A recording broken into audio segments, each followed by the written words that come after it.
have a prepaid call. You will not be charged for this call. This call is from Vera. an inmate at Anson Correctional Center. This call will be monitored and recorded. For customer assistance, collection, or complaint procedures, or to block future calls, dial 1-866-230-7761. To accept this call, press 5 now. To decline. Thank you for using Global Tel Link. Hello, how you Hello? doing today? Hello. I'm good. Is this Vernon? Yes, it is. This is Vito. How you doing? How's everything? I'm okay. A little nervous. Nah, no need to be nervous. Welcome to my show, Vibing with Don Vito's show. I heard a lot about you, so I want to get the opportunity to interview you. Okay. And let you tell your I'm side looking of the forward story to and it. things that happen with you, Okay. All right, so can you tell everybody what your name is and where you're from? My name is Vera Lee, and I'm from Fayetteville. Okay, that's in North Carolina also, correct? Correct, it is. So, Vera Lee, how was life growing up in Fayetteville, North Carolina, as a young girl? Well, my home life was a little crazy. My mother was a pretty bad alcoholic, and my dad could be physically abusive a lot. And early in my life, I went through a lot of sexual abuse, a lot of stuff going on like that. So I went through a lot of changes behind that. How old were you when those things were happening? My earliest memories were around 5 years old or so, but it really kind of hit the roof when I was about 12. I ended up in a mental hospital for a little while, so that was kind of traumatizing.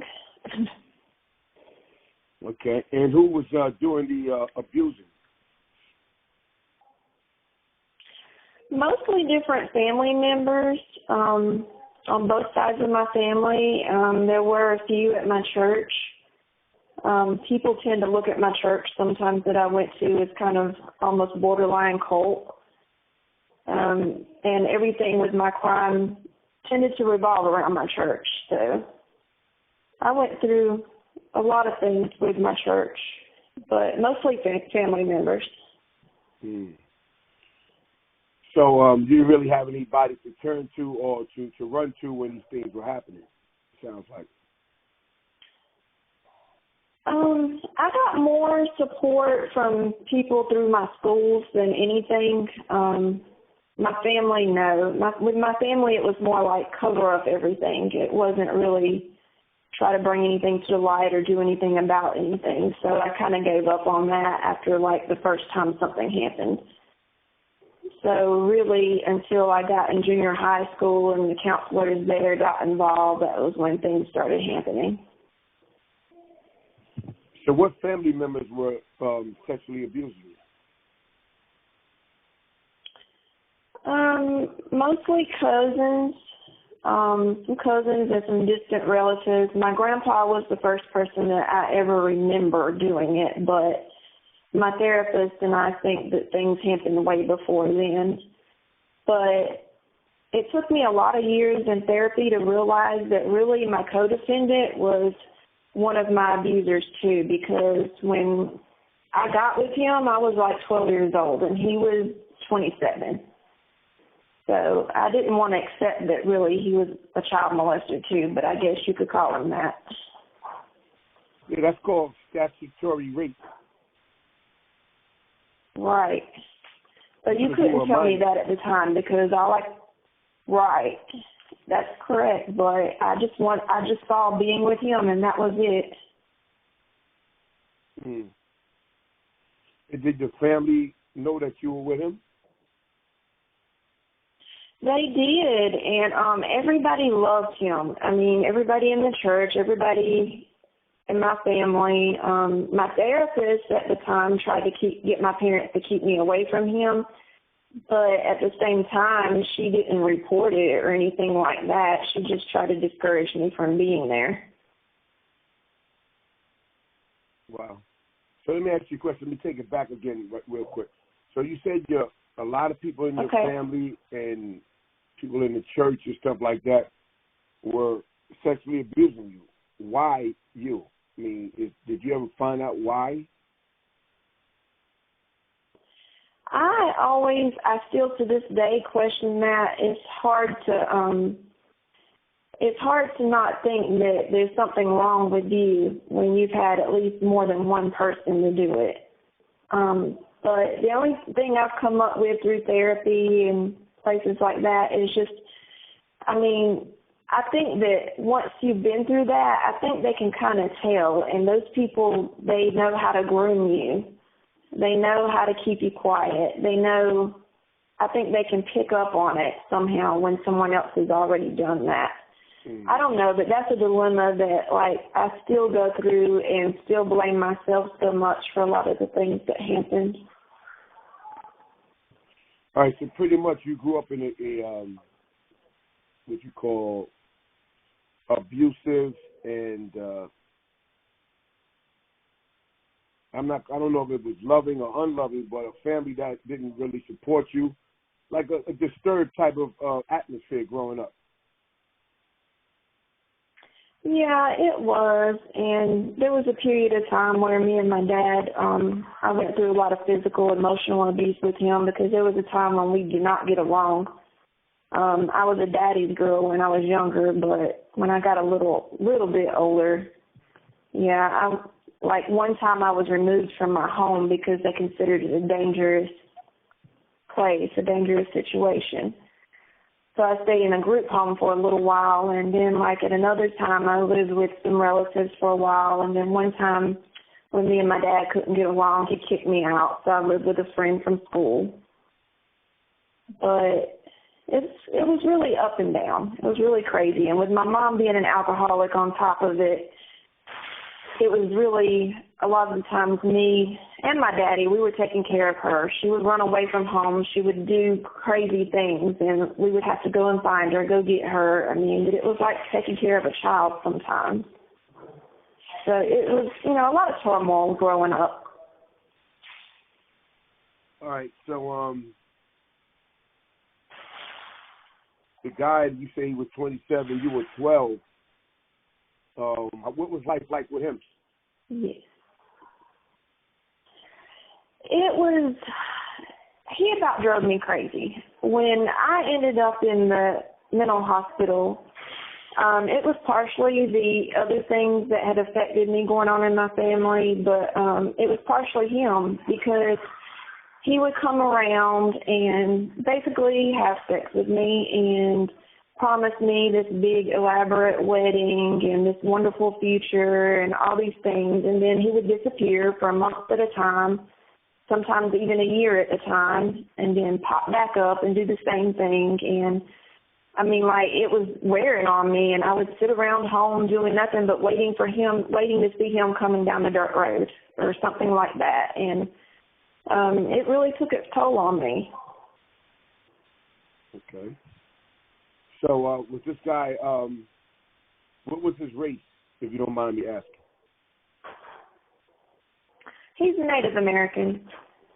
Okay. So my church that I went to was pretty much all Lumbees. Go ahead. Your church was what? Pretty much all Lumbee. Okay. So you dated this man for how long? Off and on until 19 when I got locked up. Okay. So I dated other men and women in between. Okay. So what type of lifestyle did you guys have together that led you up to the offense that you got charged for? Pretty much our relationship together revolved around the church. That's where we always were. he was a gospel singer in the church. The very first time when I met him, actually, he was my Sunday school teacher. And when I saw him singing with a gospel group and things like that, I mean, like, I just fell for him. It's not that he was the most attractive person in the world, but he could sing, and he dressed so nice. And I don't know, I just was attracted to him immediately. And none of the church people had a problem with us being together because he was like everybody's baby there. And I was more mature for my age, so they didn't really see a problem with it. So the age was at 12 and he was 27, correct? Correct. So what led up to the crime? What happened? Well, it would be a combination of his money problems and his family problems. He showed up one time when we had been away from each other for a long time and was talking about doing, like, okay, this evangelist at the church had put in his head that God blesses you through things like insurance policies and things like that. And since he was having a lot of financial problems, and he had problems with raising his nephew because his brother wouldn't take custody he wouldn't take his nephew back, and he wouldn't give up custody to Robbie, that's my co-defendant, because he wanted to use him basically just as a tax write-off, and that was it. So it left him stuck with being in a position of raising his nephew without really having the means that he needed it. So this woman that was a visiting evangelist at our church kind of put the idea in his head, but I don't know if she realized to what extent he would take that. So that's when he came up with the idea of either killing his brother or his nephew. All right, so when he came up with the idea, what happened once he came up with the idea?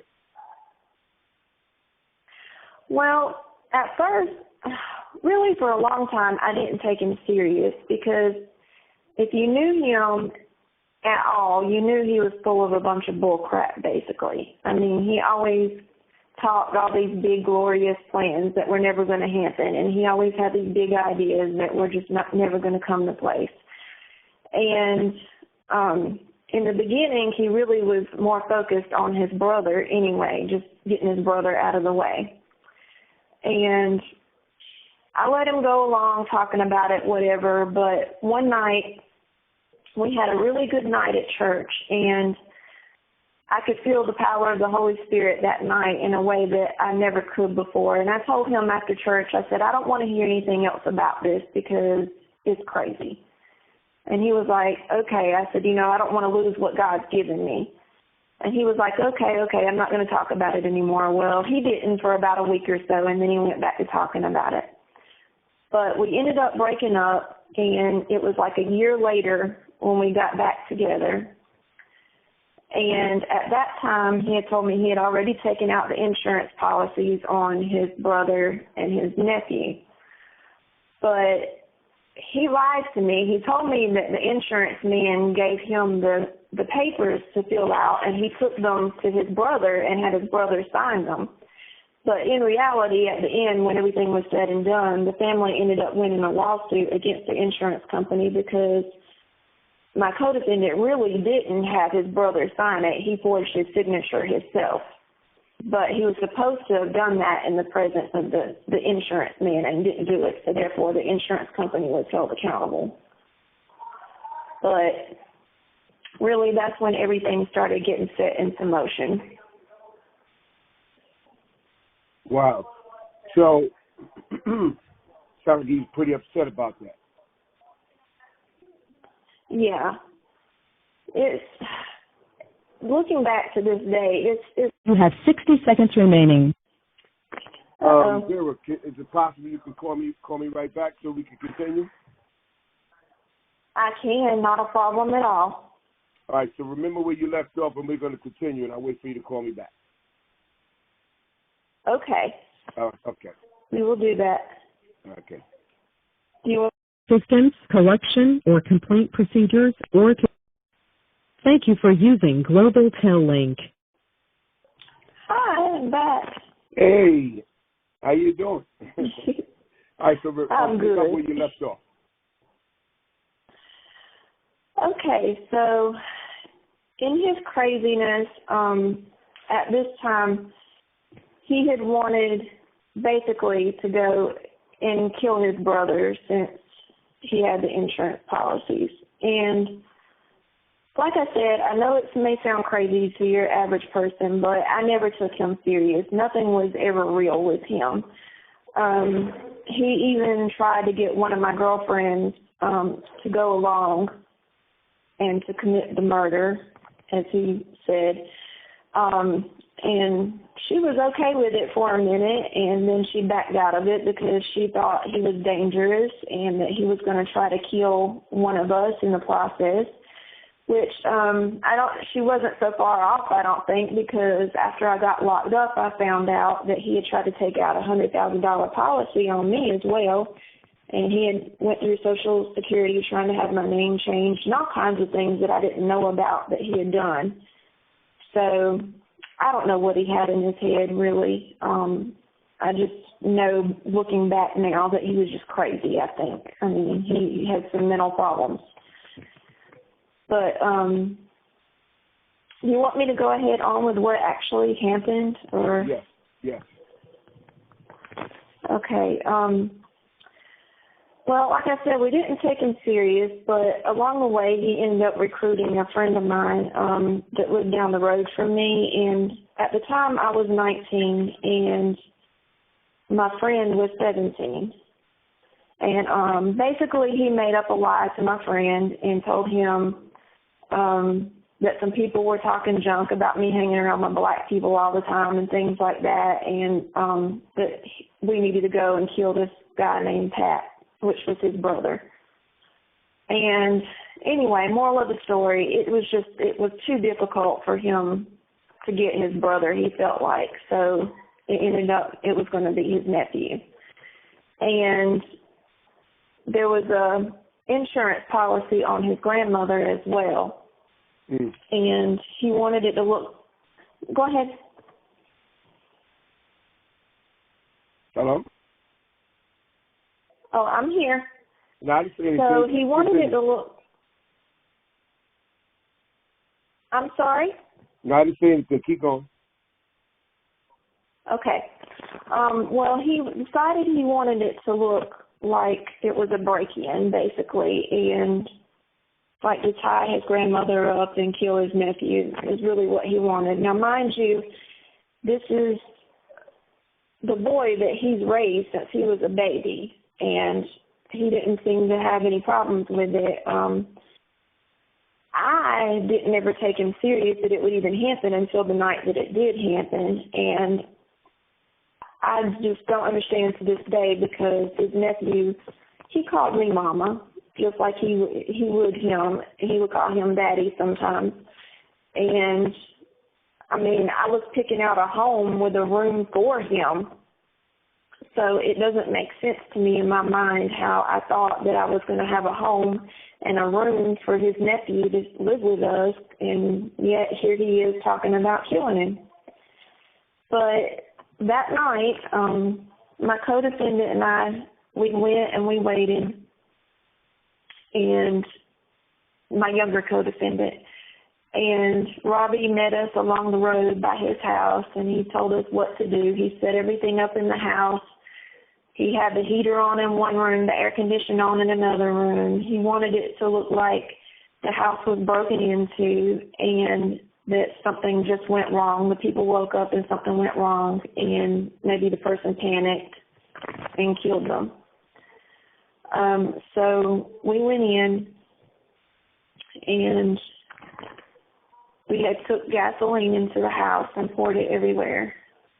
And since he wanted it to look like a break-in or whatever, he had bought a knife at a yard sale like a couple of days before, and he had told me that I had better not come back unless I used it. And so I had a knife, and my younger co-defendant had one. And after we had poured the gas everywhere, I had covered up his nephew's eyes, basically, because I didn't want him to see it was me. And while I had done that, my younger co-defendant, his grandmother woke up, and he panicked, and he started to stab her. I wasn't sure at the time if I had stabbed his nephew or not, but I know according to the autopsy reports, I didn't. There's a lot of things that I can't remember because I have a dissociative disorder as one of my diagnoses, and I tend to block out little things here and there. So there's little pieces I can't remember and that I always question. But I go by the court reports when I do question those things. But anyway, so that's what happened, and we went out of the room, and we went back, and he went to go get a lighter, and I threw the fire into the room, and we left. I never saw them die or anything like that, so it was hard for me to believe that they were dead. Like, when I first got locked up, for a long time, my family and people that came to see me, they were like, you know, you act like you're going home tomorrow, like none of this is real. And like, I mean, to me it wasn't real. Even later on, when my lawyers had the opportunity to go back to the crime scene, I made myself go back because I thought, well, this will make it be real. But it still didn't really until the past few years, with a lady that was a chaplain at Noose and my therapist that I was seeing there. I was able to walk through it, literally go back and walk through this thing and actually feel the emotions and see it for what it was. And it's only since then that I've really been able to see that this really was a real thing. Like, I mean, I knew it logically, but inside of me it just didn't feel that way. And I've been able to, you know, sort of connect all the pieces of me with what happened now. So what were you charged for?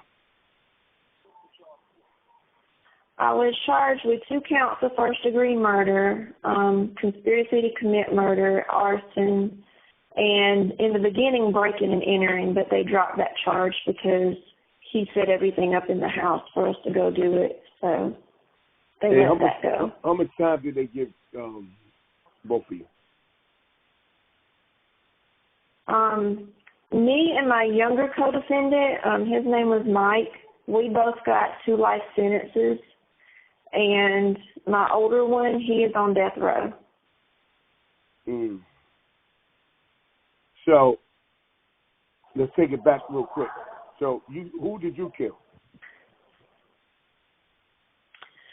Well, technically, it took me a lot of years to face the truth, but technically I killed both of them because I'm the one who threw the fire in the room. And when I first got arrested, I couldn't understand that because I kept saying to the officers, how can you keep putting charges on me? How can you say that I killed these people when I didn't kill them? I thought really that my co-defendant did it, but it was the fire that actually killed them. So all that blame lays on me. So the co-defendant is the guy you were dating, correct? The older one, but the one that was in the house with me was the younger one. I never dated him. I didn't know he had a crush on me, but no, I never dated that one. So did you guys stab the people, or just the fire was the thing that killed them? The grandmother was stabbed. She was stabbed repeatedly. And according to the autopsy reports, the nephew never was. I had a lot of trouble remembering because I know I had the knife with me when I was over where he was, but according to the autopsy reports, he wasn't. So I guess, and it sounds crazy, but that gave me a little bit of relief. So your co-defendant is the one that did the stabbing? Yes, sir. Okay. And then the fire started. Did they burn in the house, or did they die from smoke, inhalation, or whatever? The smoke inhalation did get them, but they burned up in the fire, and yeah, it was pretty bad. So what did you do once, the fire was going and stuff like that? Did you run? Did you hide? Did you turn yourself in? What did you do? Well, we got in the car and we sped away. I remember looking back and seeing the smoke come from the house. At that time, my younger co-defendant, we left and we changed clothes. And we went to his house and disposed of, like, the knife and the clothes that we had on, that kind of thing. And he wanted me to take him to somebody's house to where he could go and get some weed. And so I took him to that person's house, and then I came home and pretended as though I had been at work all night. I was a CNA working at a nursing home close by. So my parents thought I had been at work and I was just coming in. Mm-hmm. And then we didn't have a phone at the time. So that's when a neighbor came over and said that my job had called, and that my then boyfriend, Robbie, had called and said there was a fire and that he needed me to come to the house. So, how long after the fire and the crime, how long was it after you guys got caught? Basically the next night. It was morning then, and we spent the day with relatives and the neighbors across the street while everything was going on. I remember somebody gave us something to calm us down, some kind of pills. I don't know what they were, but I mean, I've never had any kind of stuff like that. So whatever it was, it knocked me out. I actually fell asleep on these people's floor, and when I woke up, it was my preacher's daughter waking me up and asking me if I wanted to go with her to the police station because they had already questioned my co-defendant at the fire station. And they took him downtown to the police station to question him further there. So she asked me if I wanted to go with her to be there for him, and at this time nobody knew what really had happened. I went with her, and then that's when they came out and asked me if they could talk to me. And they said that my boyfriend had implicated me in it, but they didn't really know what to believe with him, so they asked could they talk to me. And they were like, basically, you can tell us the truth or we can gather the evidence and come back and get you. And I just broke down pretty much and told them everything. But how did they know that you guys started the fire? They said, the investigators told me that they didn't know that I had anything to do with it, but they pretty much knew from his demeanor the whole while that Robbie had something to do with it from the very beginning. Mm-hmm. It was just the way he acted and carried on. Okay, so did you go to trial or did you take a plea? No, we went into trial, and they didn't offer any pleas or anything like that. And really, I thought the whole while, I don't care. You have 60 seconds remaining.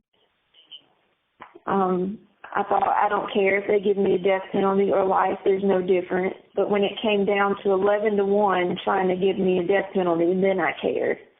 Mm-hmm. And I can say, thank God, the only little black lady on my jury, she's the one that held out for me. Mm-hmm. And she refused no matter how much they bothered her. So, Vera, is it possible you can call me back one more time? You have 30 seconds remaining. Yes, I'll call right back. All right, just where we can finish up the story, okay? Okay, you're good. That's fine. Okay, all right. Recorded for customer assistance, collection, complaint. Thank you for using Global Tel Link. Hi. Hello. How you doing? I'm good. All right, so continue where you left off. Okay, so where was I? I forgot that quick. I think you were talking about the black lady that held out for you in court. Oh, yes. I even wrote to tell that lady thank you. Of course, I didn't get a response, but she was, that I can recall, I think she was the only black lady on my jury. And, you know, we're talking about in Rednecksville in Harnett County. I think we didn't stand a chance with a black, a white, and a Lumbee co-defendant. But even when they were doing jury selection, it was crazy because they wouldn't allow this black man to be on my jury because his daughter had been in jail with me and she just thought I was the sweetest thing. But yet they would allow a family member of my victims and a lady who had a son and grandson-in-law who were working with the fire department and were supposed to be state witnesses. That lady was allowed to be on my jury, but this black man couldn't be on my jury because his daughter had been in jail with me. I mean, it's like insane, but like that's the good old boys, I guess. But yeah, it had come down to 11-1, and she held out for me, and so I partially owe that woman my life, I guess. So, what I'm gathering, the purpose of the crime was to kill the people to collect insurance money. Yes, the insurance money basically to him. What he promised me is we were going to get married and have this big elaborate wedding, all this kind of stuff, and it would take care of all of his problems that he had with money. And it would also take care of the family problems he had with being able to not get custody of his nephew. So for him, that was his all-around answer, I guess you could say. And that's a crazy way to be thinking, you know. At the expense of other people's lives, it is. You can live a better life. It is, but if you knew, like, his mind was really twisted, and like, I mean, ever since I was a child, basically, I would follow him to the moon and back, and I know, you know, that's not an excuse because I'm responsible for what I did. I understand that. But since I was a child, my world revolved around him, and I mean, his mind was really warped. I can tell you, one time before this happened, he had the insurance policies in a manila envelope and took them in front of the church to be anointed and prayed over for a financial blessing. This is the kind of crap that he had in his head. Like, I mean, it was just so twisted.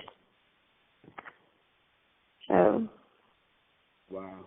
Yeah, it was crazy. So this guy grew up in the church. Yes. Man, well, he claimed that he loved the Lord, and right. Was he Christian? What was he? Baptist? What was he? Protestant? He was just a big phony, basically. Okay, big phony in the church. And you see, God don't like uglies. You see what happened? Do what now? God doesn't like ugly at all. No. There's no way in the world that was going to happen when you supposed to be a God-fearing man and you're going to go around and you're going to try to kill people for insurance money and think everything is going to be all right. That's a real twisted mentality right there. Sorry, so. Yeah, I mean, his mind was really twisted, and I guess mine was too, because I never took him serious. I never really thought it would actually happen, and then, boom, that night it did happen. I mean, all the time he was just full of crap until then. So, yeah. So, since you've been incarcerated, what have you been doing while you've been away? How long have you been locked up, anyway? 24 years. I came to prison 19 years old, and I'm 43 now. Okay. And what have you been doing for 24 years in prison, outside of just doing time? Any educational stuff, anything like that? Yes. I've taken pretty much every class there is to take, as far as they will allow you to do college, because if you're a lifer, they don't like you to actually get your AA and BA stuff in here because they feel like they should leave that for the people that don't have that much time. But, like, I've gone through cosmetology school, computer school. I've done pretty much everything there is to do. I've had just about every kind of job you can possibly have. I'm currently a chaplain's clerk right now, and I love that job. I've been in 5 different prisons so far. But I've managed to stay pretty busy. It's been hard. It's been very hard. In the beginning, I spent a lot of time in mental health and lockup. But my last years, I've settled down. I've gotten myself together. So you don't have no release date, correct? No. But the part of the law I fall up under, I come up for review when I've done 25 years, so that would be in 22. You come up for what? What is that?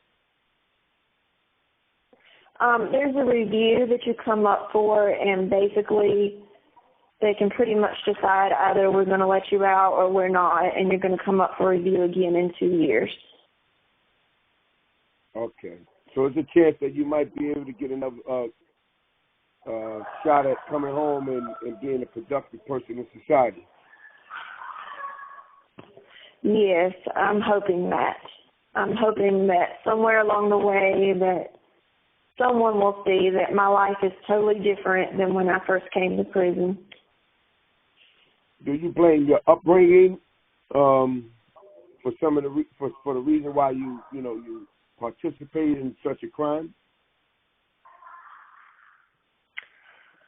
Well, that's kind of two-sided. On one hand, yes. On the other hand, I completely take responsibility for what I did because, I'm the one that chose to go along.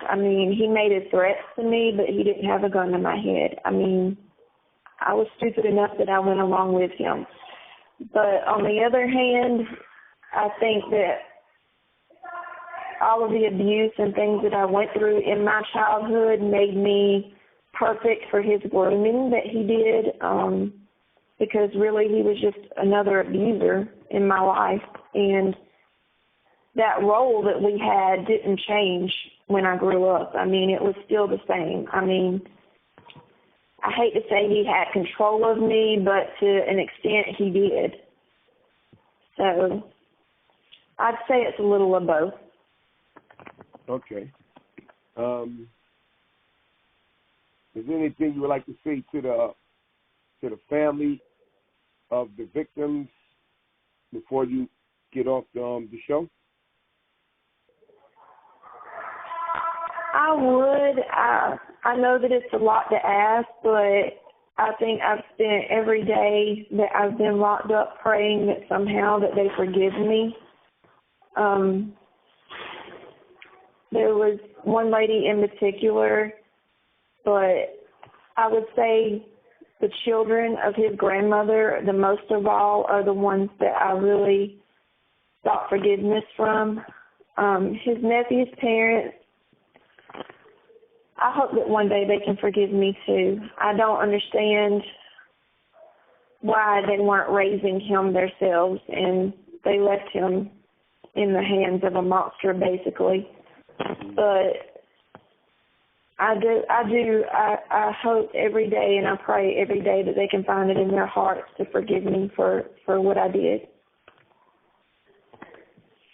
Okay. So I want to thank you for coming on my show and telling your side of the story, which is very important. You know, a lot of times people read stuff, and you know, when you read stuff, they don't focus on your story, your words. They focus on the event that happened, and it's always good to show people, you know, or people to hear that, you know, how you were raised. A lot of people don't know how you were raised and stuff like that, and they don't know how you changed in the woman you are today, you know. So that's why it's good to do these interviews so people can see, you know, that, you know, you've grown, you've changed, you're sorry for it, and you want to do better with the rest of your life, you know? Yes. I appreciate you giving me that opportunity because, like you said, people read things, they see things, but they don't know the reasoning behind things. Sometimes there's more of a story to it, you know? Yes. It's nice to be able to talk for the first time and tell some of my side of the things. Well, I want to thank you for coming on my show once again. And can you give me a call on Tuesday so we can do a recap of what we talked about and I can talk to you about some other stuff? I sure will. That would be wonderful. Yes. So, Vera, thank you for coming on the show. I look forward to hearing from you on Tuesday, and you have a good day.